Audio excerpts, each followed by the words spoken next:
ଭାଇ ଦୀପ ଯେତେ ଘିଅ ଥାଉ ପଛକେ ଯେତେ ଜୋରରେ ଜଳୁ ପଛକେ କିନ୍ତୁ ତାର ତଳ ଭାଗଟା ସଦାବେଳେ ଅନ୍ଧାର। ଏକଥା କ'ଣ ପାଇଁ କହିଲି ପ୍ରଥମେ ଏ ଭିଡ଼ିଓଟାକୁ ଦେଖନ୍ତୁ।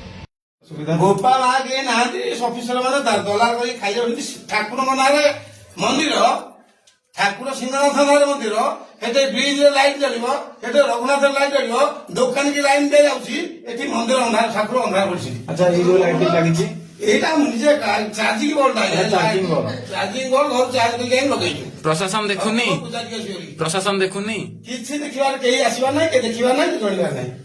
ଠାକୁରଙ୍କ ସମ୍ପତ୍ତି ସବୁ ଇଆଡେ ବାଜ୍ୟାପ୍ତ କରୁଛନ୍ତି। ତଥାପି କିଏ କିଏ ଆସିକି ଦେଖିକି ଗଲେଣି? ଠାକୁରଙ୍କର 22 ସମ୍ପତ୍ତି ଶ୍ରୀନାଥଙ୍କର 22 ବାଟରୁ ସବୁ ଯାକ ଯାଉଛି ଦେବଦରକୁ।